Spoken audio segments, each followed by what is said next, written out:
Je me rappelle ce soir-là avec une netteté étrange, comme si la mémoire avait décidé de le garder intact. Rien d'extraordinaire. Une fin de journée froide, le ciel bas, l'odeur de pluie dans la cage d'escalier, et moi qui montais au 3e étage avec une fatigue devenue normale. Depuis des semaines, je travaillais trop. Réunions tardives, mails après minuit, dossiers fermés à la hâte pour en rouvrir d'autres. Je vivais avec les épaules remontées, la nuque dure, la mâchoire serrée, comme si mon corps se protégeait d'un danger invisible. Devant les boîtes aux lettres, j'ai trié machinalement, factures, publicité, une enveloppe pour la voisine du rez-de-chaussée. Rien qui ressemble à une bonne nouvelle. J'ai tout glissé dans mon sac. La porte vitrée s'est ouverte derrière moi, laissant entrer un souffle d'air et une silhouette familière.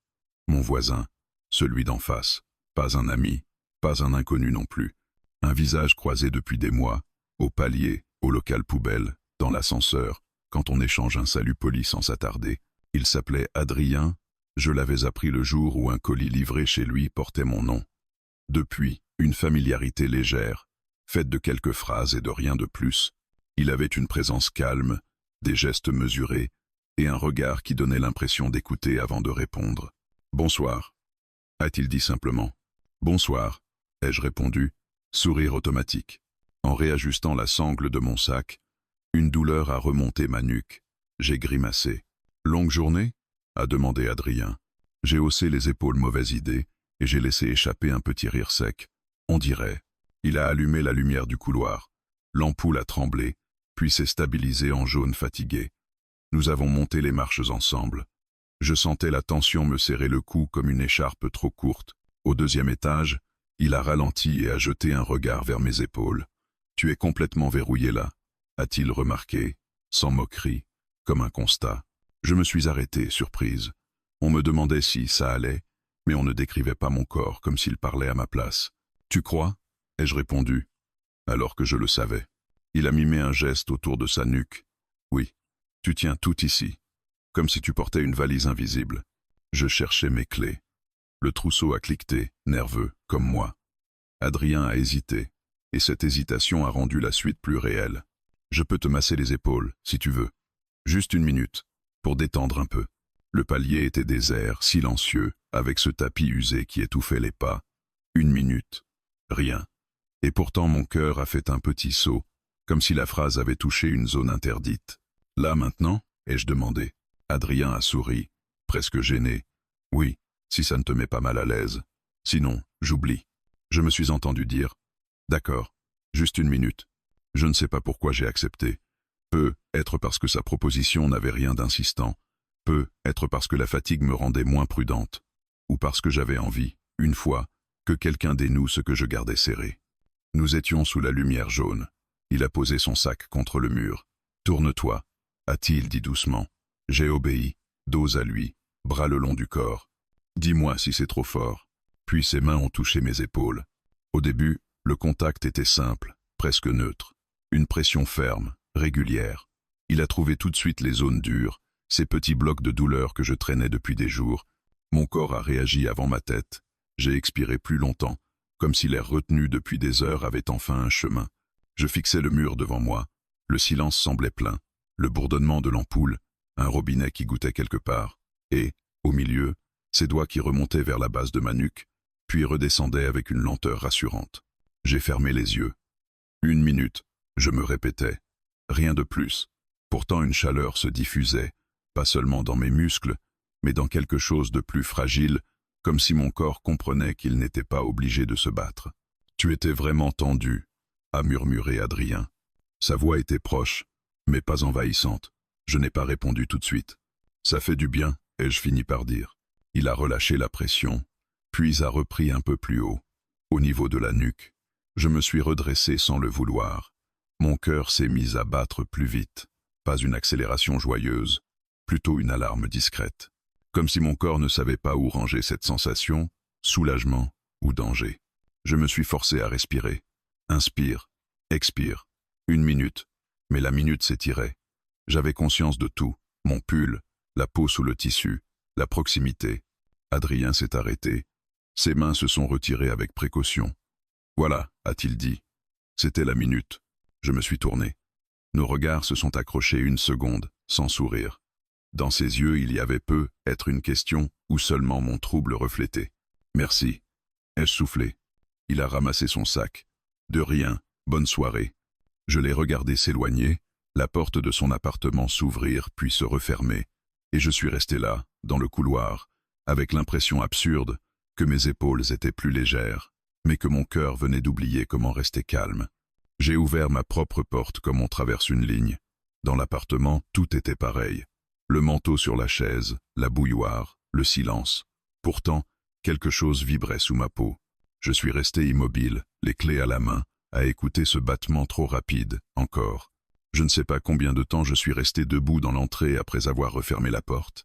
Les clés pendaient encore à ma main, froides contre ma paume. Mon appartement n'avait pas changé, pourtant je le découvrais comme un décor déplacé, trop calme pour ce qui se passait en moi. Je me suis enfin déchaussé. Le geste était mécanique, comme tout le reste. J'ai posé mon sac, retiré mon manteau, allumé la lampe du salon. La lumière blanche a balayé les murs familiers, mais elle n'a rien dissipé.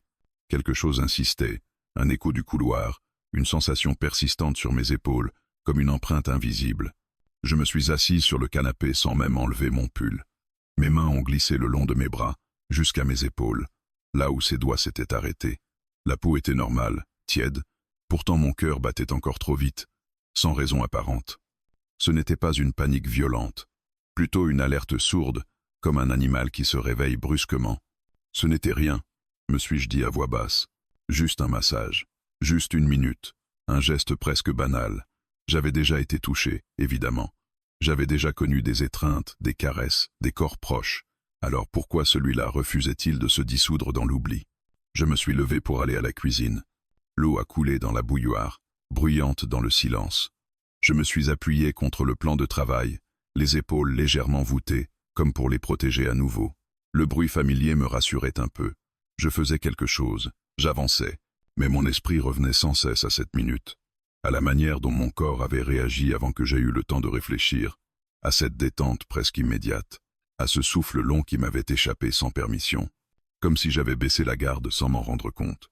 J'ai pris ma tasse, et je suis retourné au salon.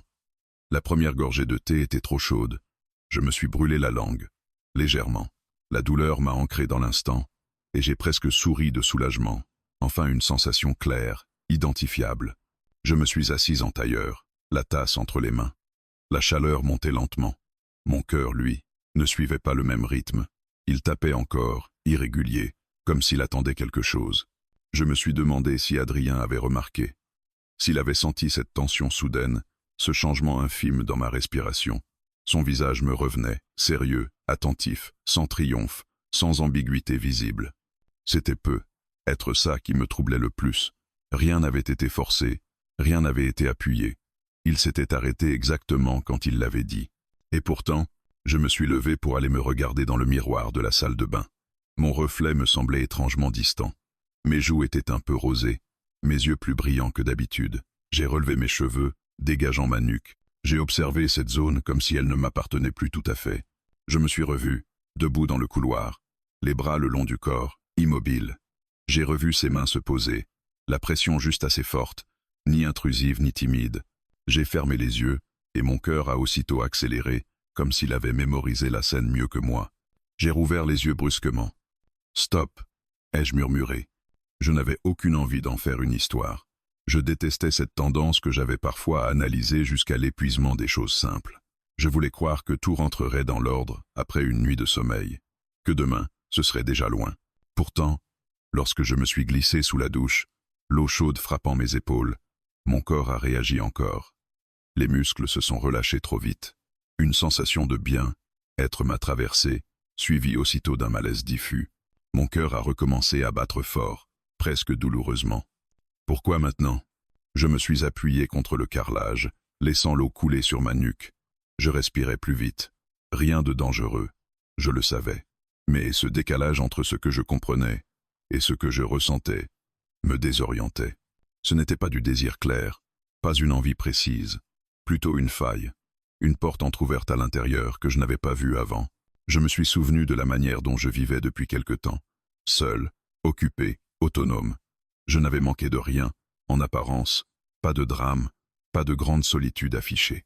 Et pourtant, ce contact bref avait réveillé quelque chose que je croyais parfaitement maîtriser. Après la douche, j'ai enfilé un pyjama ample. Je me sentais fatigué, mais pas prêt à dormir.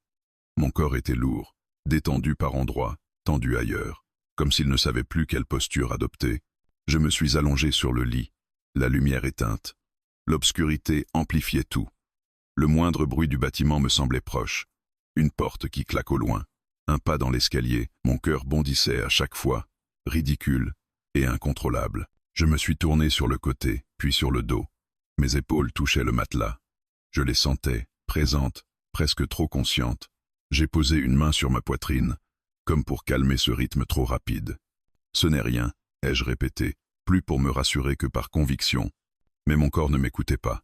Il semblait avoir enregistré ce geste comme un événement, pas comme une anecdote. Une minute, oui, mais une minute où j'avais laissé quelqu'un entrer dans une zone que je gardais habituellement verrouillée. Lorsque j'ai enfin fermé les yeux, très tard, ce n'était pas pour dormir profondément. Des images flottaient, floues, le couloir, la lumière jaune, la pression sur mes épaules, et cette sensation étrange, persistante, que mon cœur avait paniqué non pas parce qu'il y avait un danger, mais parce qu'il avait reconnu quelque chose qu'il n'attendait plus. Le lendemain matin, je me suis réveillé avec la sensation d'avoir couru toute la nuit sans avancer d'un pas. Mon corps était lourd, mes pensées floues. J'ai ouvert les yeux lentement, comme si la lumière pouvait me surprendre. Le plafond était là, inchangé, rassurant dans sa neutralité. Pourtant, quelque chose persistait, collé à moi comme une odeur que l'on n'arrive pas à chasser. Je me suis redressé et j'ai posé les pieds au sol. Le contact froid du carrelage m'a fait du bien. J'avais besoin de sensations nettes, concrètes. J'ai respiré profondément, cherchant à reprendre le contrôle, à remettre chaque chose à sa place. La veille appartenait à la veille. Aujourd'hui devait être simple. Dans la salle de bain, l'eau du robinet coulait trop fort. J'ai ajusté le débit, agacé par ce bruit excessif. Je me regardais dans le miroir sans vraiment me voir, attentive aux moindres signes sur mon visage, comme si la nuit avait pu laisser une trace visible de mon trouble. Mais non, rien. Une femme ordinaire, les traits légèrement tirés, les yeux un peu cernés. Rien qui trahît ce qui s'était joué à l'intérieur. Je me suis habillé lentement, choisissant des vêtements amples, presque protecteurs, un pull large, un pantalon confortable. Je n'avais pas envie de sentir mon corps, ni qu'il attire mon attention. Je voulais qu'il se fasse discret, docile, silencieux. Dans la cuisine, le café a rempli l'espace de son odeur familière. J'ai pris une gorgée, trop vite, et la chaleur m'a brûlé la langue, comme la veille. J'ai grimacé. Encore une fois, cette douleur brève m'a rassuré. Elle me rappelait que certaines sensations avaient un début et une fin. Je pensais que sortir de l'appartement m'aiderait, que le mouvement, le travail, les visages croisés effaceraient ce qui m'obsédait. J'ai attrapé mes clés, mon sac, et je suis sorti. Dans la cage d'escalier, la lumière était plus blanche que la veille. Les marches semblaient plus étroites. Je descendais en regardant mes pieds, concentré sur le bruit régulier de mes pas. Arrivé au premier étage, j'ai ralenti sans m'en rendre compte. Mon corps, lui, se souvenait parfaitement de l'endroit. Je me suis arrêté une seconde, immobile. Le palier était vide, bien sûr. Adrien travaillait sans doute déjà, ou dormait encore. Cette pensée m'a traversé avec une intensité disproportionnée. J'ai senti une légère déception, aussitôt suivie d'un agacement contre moi-même. Ridicule. Je suis sorti dans la rue avec un soupir presque soulagé. L'air frais m'a frappé le visage. Les voitures passaient, les gens marchaient vite, chacun enfermé dans sa trajectoire. Personne ne savait. Personne ne pouvait deviner que mon cœur avait paniqué la veille pour une minute de contact. La journée a été longue. Je me suis plongé dans mon travail avec une application presque excessive.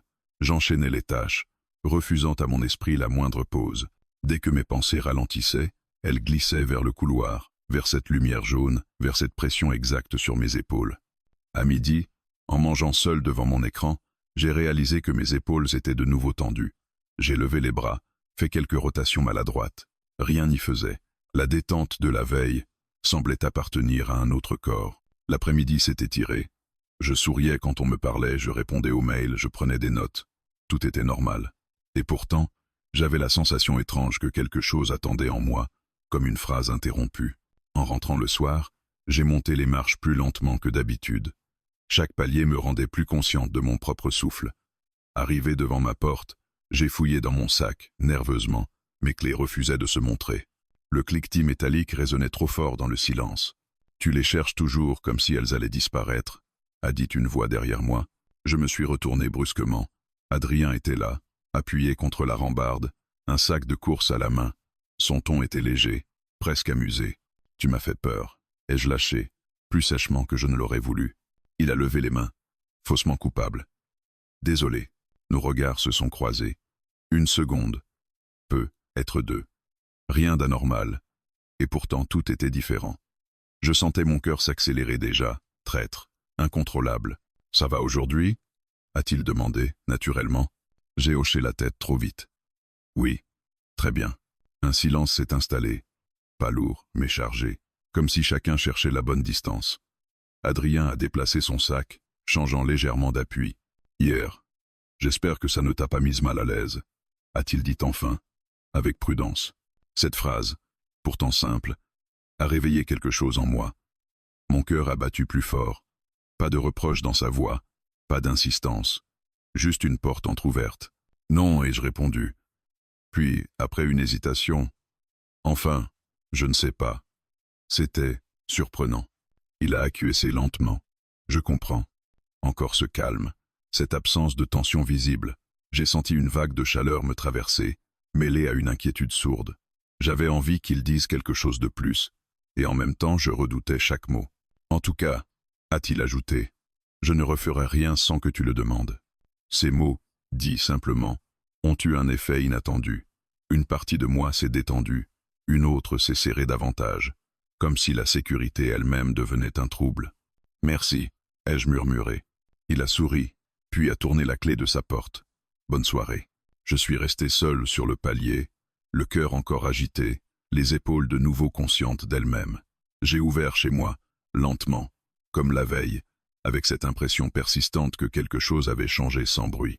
Ce n'était pas une histoire, pas encore, mais ce n'était plus rien non plus.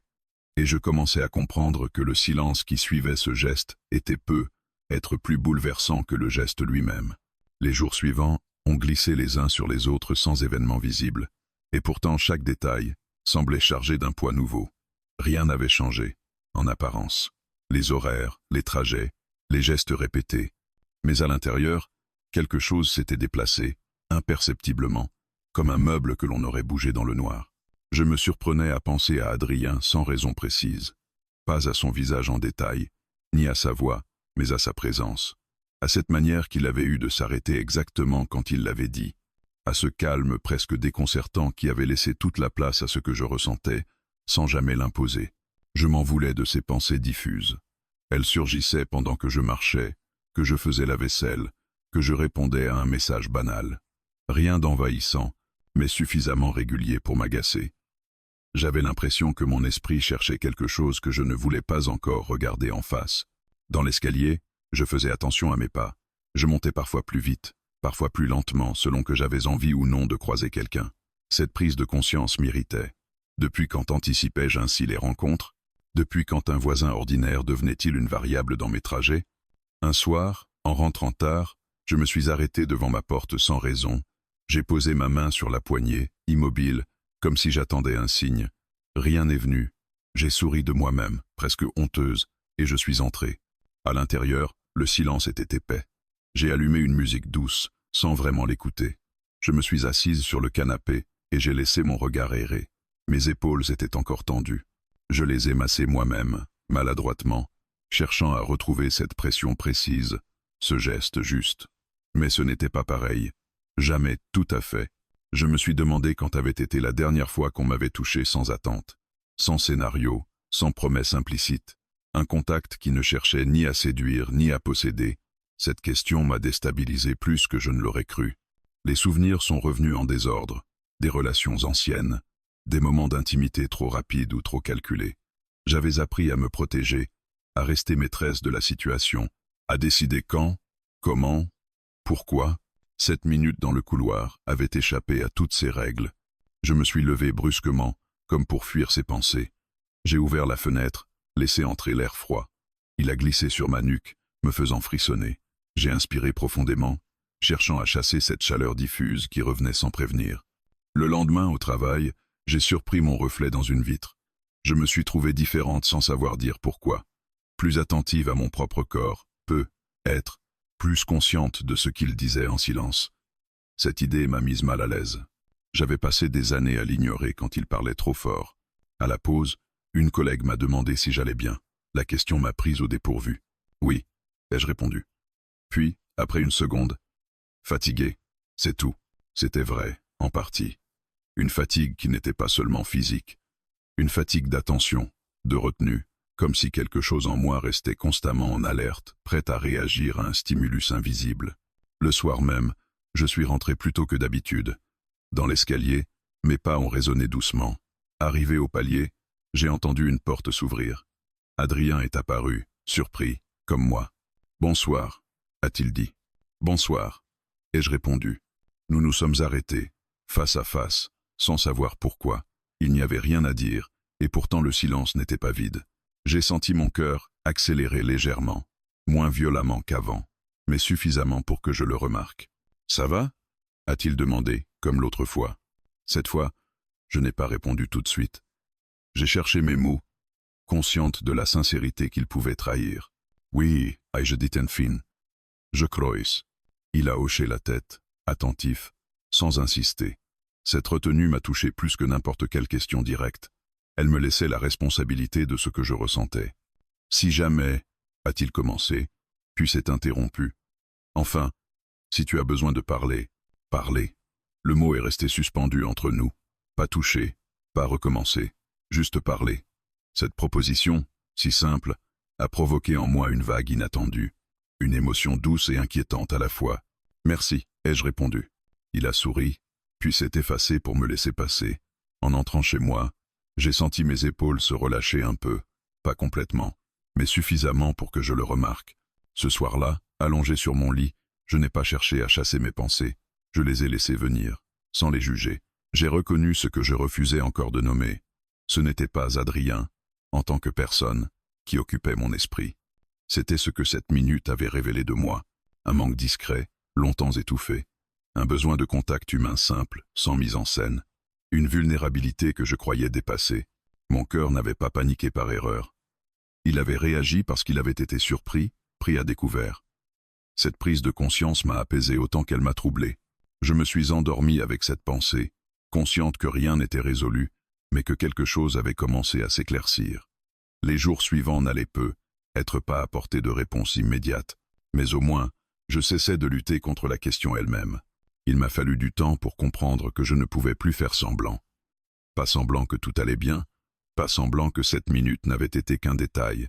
Les jours avaient passé, et pourtant quelque chose en moi insistait, calmement mais fermement, comme une vérité qui attend qu'on lui fasse de la place. Je ne cherchais plus à éviter Adrien dans l'escalier. Je ne calculais plus mes horaires pour ne pas le croiser. À l'inverse, je ne provoquais rien non plus. Je laissais faire. Cette neutralité volontaire me donnait l'impression étrange de reprendre le contrôle, non pas sur les événements, mais sur moi-même. Un soir, après une journée particulièrement longue, je suis rentré plus tard que d'habitude. L'immeuble était silencieux, plongé dans cette torpeur du milieu de semaine, où chacun semble déjà à moitié endormi. J'ai monté les marches lentement, sentant le poids de la fatigue dans mes jambes. Arrivé devant ma porte, j'ai posé la main sur la poignée et je me suis arrêté. Pas par attente, pas par espoir, par nécessité. J'avais besoin de m'arrêter, de respirer, de reconnaître ce qui se passait en moi sans détourner le regard. C'est là que j'ai compris que le trouble ne venait pas d'Adrien. Il venait de moi, de ce que j'avais laissé s'installer doucement, au fil des années, une distance prudente avec mon propre besoin de contact. J'avais appris à être autonome, solide, à ne pas dépendre. Et quelque part, sans m'en rendre compte, j'avais confondu indépendance et fermeture. Cette minute dans le couloir avait fissuré cette construction, pas violemment, pas brutalement, juste assez pour laisser passer quelque chose que je n'avais pas autorisé depuis longtemps. Je suis entré chez moi et j'ai posé mes affaires sans allumer la lumière. L'obscurité m'enveloppait, rassurante. Je me suis assise sur le sol, adossée au canapé, les genoux ramenés contre moi. C'était une position presque enfantine, mais je m'en moquais. Je n'avais plus envie de me juger. Je me suis parlé intérieurement, avec une douceur nouvelle. Je me suis demandé ce que j'avais réellement ressenti, sans chercher à le corriger, sans le minimiser. Ce n'était pas de la passion. Ce n'était pas un désir brûlant, c'était une reconnaissance. Le corps qui dit « Là, tu existes ». Cette pensée m'a fait monter les larmes aux yeux. Pas des larmes de tristesse, mais d'émotions retenues trop longtemps. Je les ai laissées couler, silencieuses, sans honte. Elles avaient quelque chose d'ancien. Le lendemain, je me suis réveillée plus légère, pas heureuse au sens spectaculaire du terme, mais claire, comme après une nuit de pluie où l'air semble plus respirable. Mes épaules étaient toujours tendues, mais différemment, moins crispées, plus conscientes. Je me suis préparée lentement, attentive à mes gestes. En enfilant mon pull, j'ai senti le tissu glisser sur ma peau, une sensation simple, mais que je remarquais enfin. J'ai souri, presque surprise. Dans l'escalier, j'ai croisé Adrien. Il descendait, une tasse de café à la main, visiblement pressé.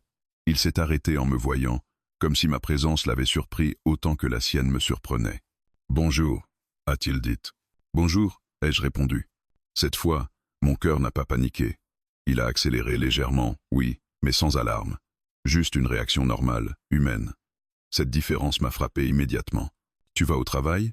a-t-il demandé. « Oui. »« Et toi ?»« Aussi. » Nous sommes restés là, un instant, dans cet échange banal qui n'avait rien d'anodin pour moi. J'ai senti que j'avais quelque chose à dire. Pas une déclaration, pas une demande, juste une vérité simple. Je voulais te dire. Ai-je commencé, puis me suis arrêté. Les mots devaient être justes. L'autre jour, dans le couloir, ça m'a un peu chamboulé, mais pas comme quelque chose de négatif. Il m'a regardé attentivement, sans parler. Je sentais son écoute, entière, sans pression. Je crois que j'en avais besoin, et j'ajoutais. Pas forcément du geste, mais de ce qu'il a réveillé. Il a pris une inspiration lente. Je suis content que tu me le dises, et je suis désolé si ça t'a mise en difficulté. J'ai secoué la tête. Non, ce n'était pas toi, c'était moi. Dire ces mots m'a procuré un soulagement inattendu. Je n'accusais personne, je ne cherchais pas de responsable. Je reprenais simplement possession de ce qui m'appartenait. Adrien a hoché la tête. Merci pour ta confiance. Nous avons échangé un sourire discret, puis chacun a repris sa route. Rien de plus, rien de moins, mais je me sentais différente, ancrée. La journée s'est déroulée sans heure. Je travaillais concentré, mais pas crispé. Mes pensées revenaient parfois à cette conversation, à cette simplicité. Il n'y avait pas d'ambiguïté, pas de tension non dite. Juste deux adultes qui reconnaissaient une émotion sans chercher à la manipuler. Le soir, en rentrant, j'ai pris le temps de préparer un vrai repas. J'ai mis de la musique, coupé les légumes lentement, respiré les odeurs. Chaque geste était une manière de me dire « Je suis là ». En mangeant, seule à ma table, je me suis sentie complète, pas comblée par quelqu'un d'autre, complète par cette acceptation nouvelle de moi-même. J'avais cessé de considérer mes besoins comme des faiblesses. Je me suis installé sur le canapé avec un livre, mais je n'ai pas lu tout de suite. Je pensais à cette peur qui m'avait traversé au début, cette panique du cœur. Elle n'était plus là. À sa place, il y avait une curiosité calme, presque bienveillante. Je savais que rien n'était écrit, que la vie ne se transforme pas en un instant, mais je savais aussi que je ne voulais plus ignorer ce que mon corps et mon cœur me disaient. Ils n'étaient pas des ennemis à contrôler, mais des alliés à écouter. Avant de me coucher, je me suis regardé dans le miroir. Mon reflet me semblait plus familier, comme si je revenais vers moi après une longue absence. Je me suis glissé sous les draps avec une sensation nouvelle, celle d'avoir fait la paix avec une part de moi-même que j'avais longtemps tenue à distance. Et en fermant les yeux, je n'ai pas cherché à comprendre ce que demain apporterait. Il me suffisait, pour une fois, d'être exactement là où j'étais. Avec le recul, je comprends que certaines expériences ne cherchent pas à être expliquées, encore moins justifiées. Elles existent simplement, comme une trace légère laissée sur la peau, invisible, mais persistante. Ce qui s'était produit dans ce couloir n'était ni un commencement ni une fin. C'était un point de contact, bref et silencieux, qui avait déplacé quelque chose en moi sans faire de bruit. Les jours ont continué à passer, et avec eux, une forme de stabilité nouvelle. Je croisais Adrien parfois, sans que cela provoque désormais la moindre tension. Nos échanges restaient simples, respectueux, presque ordinaires. Un bonjour échangé dans l'escalier, un sourire discret, parfois quelques mots pratiques. Rien n'était chargé d'attente, rien n'était évité non plus. Cette normalité retrouvée me rassurait. Elle me prouvait que ce que j'avais ressenti n'exigeait pas d'aboutissement extérieur. Il n'y avait pas de suite à écrire, pas de scénario à compléter. Tout ce qui devait se produire avait déjà eu lieu à l'intérieur. Je me rendais compte que le véritable changement ne concernait pas ma relation avec lui, mais celle que j'entretenais avec moi-même. Mon corps, que j'avais longtemps traité comme un outil à gérer, était redevenu un espace à écouter. Je percevais mes tensions plus tôt. Je reconnaissais la fatigue avant qu'elle ne m'envahisse. Je respirais plus consciemment, sans attendre d'être à bout. Un soir, en rentrant du travail, je me suis surprise à ralentir volontairement dans l'escalier. Non pas pour provoquer une rencontre, mais pour être présente à ce que je faisais. Le bruit régulier de mes pas, la fraîcheur de l'air, la lumière qui changeait d'un étage à l'autre. Ces détails, autrefois insignifiants, devenaient des repères. Arrivé chez moi, j'ai laissé la porte se refermer doucement derrière moi. L'appartement m'a semblé différent, alors qu'il n'avait pas changé. Les mêmes meubles, les mêmes objets, mais une atmosphère plus habitée. Comme si je ne faisais plus que passer dans ma propre vie. Je me suis installé près de la fenêtre, regardant la rue sans objectif précis. Les passants défilaient, chacun enfermé dans son rythme. Pendant longtemps, j'avais cru que je devais avancer sans dévier, sans ralentir, sans me poser de questions inutiles. Cette certitude m'avait protégé, mais elle m'avait aussi isolé. Je repensais parfois à cette fameuse minute, non plus avec trouble, mais avec une forme de reconnaissance. Elle n'avait rien pris, elle avait donné. Elle avait mis en lumière un besoin que je ne m'étais jamais autorisé à formuler, celui d'un contact simple, sans attente, sans enjeu. Ce qui m'avait bouleversé, ce n'était pas le geste en lui-même. C'était la manière dont mon corps avait réagi avant que je puisse contrôler quoi que ce soit. Cette panique soudaine, ce cœur affolé, sur le moment, je l'avais vécu comme un signal d'alarme. Avec le temps, je la comprenais autrement. Mon cœur n'avait pas paniqué parce qu'il y avait un danger. Il avait paniqué parce qu'il avait été surpris. Surpris d'être entendu. Surpris qu'on s'adresse à lui sans lui demander de se taire immédiatement. Comme une partie de moi restée longtemps silencieuse, soudain appelée par son nom. Cette interprétation changeait tout. Elle transformait la peur en information, la réaction en message. Elle m'apprenait à ne plus écraser mes ressentis sous des raisonnements trop rapides, à laisser les émotions exister sans les condamner ni les glorifier. Un week-end, j'ai décidé de marcher seul pendant des heures, sans musique, sans destination précise. Le ciel était couvert, l'air humide, le sol légèrement boueux. Chaque pas demandait une attention simple. Mon corps avançait sans résistance, sans précipitation. Je pensais à ma vie telle qu'elle était sans la juger. Ni pleine ni vide, stable, mais parfois trop contenue. Je me suis demandé ce qui se serait passé si cette minute n'avait jamais existé. La réponse est venue sans effort, rien. Et c'était précisément le problème. J'aurais continué comme avant, efficace, indépendante, parfaitement fonctionnelle. Je n'aurais pas souffert. Mais je n'aurais pas non plus pris conscience de ce que j'évitais soigneusement depuis longtemps. Cette minute n'avait pas bouleversé ma vie, elle avait simplement révélé une zone négligée. Je ne ressentais aucun besoin de transformer cet épisode en histoire plus grande qu'elle ne l'était. Adrien n'était ni un symbole ni une promesse. Il avait été un déclencheur involontaire, et cela suffisait. Je lui étais reconnaissante sans lui devoir quoi que ce soit. Un soir, en rentrant, je l'ai croisé à nouveau. Il riait au téléphone, détendu. Il m'a salué d'un signe de tête. J'ai répondu avec un sourire. Rien de plus. Et pourtant, j'ai ressenti une satisfaction profonde. Celle de ne plus être en réaction, mais en choix. Chez moi, j'ai préparé du thé. Le geste était devenu un rituel. La vapeur a embué la fenêtre, la tasse a réchauffé mes mains. Mon cœur battait calmement, régulièrement. Il n'attendait rien, il ne fuyait rien. Je me suis rendu compte que je n'avais plus besoin de revisiter cette histoire en boucle. Elle faisait désormais partie de moi, intégrée. Pas comme un regret, ni comme un fantasme, mais comme une compréhension nouvelle. Avant de me coucher, j'ai ouvert un carnet que je n'utilisais presque jamais. J'y ai écrit quelques phrases, sans chercher à être élégante ou cohérente. J'y ai noté ce que j'avais appris, que le corps sait parfois avant l'esprit, que la panique n'est pas toujours une erreur, que se laisser toucher, même brièvement, peut révéler ce qui attend depuis longtemps d'être reconnu. En éteignant la lumière, je n'ai pas imaginé la suite. J'ai accepté de ne pas savoir. Cette absence de projection ne m'angoissait plus, elle me semblait au contraire libératrice. Je me suis endormi avec une sensation de continuité. Rien n'était clos, mais rien n'était en suspens non plus. Juste cette certitude tranquille. Mon cœur n'avait plus besoin de paniquer pour être entendu, parce que désormais je savais l'écouter.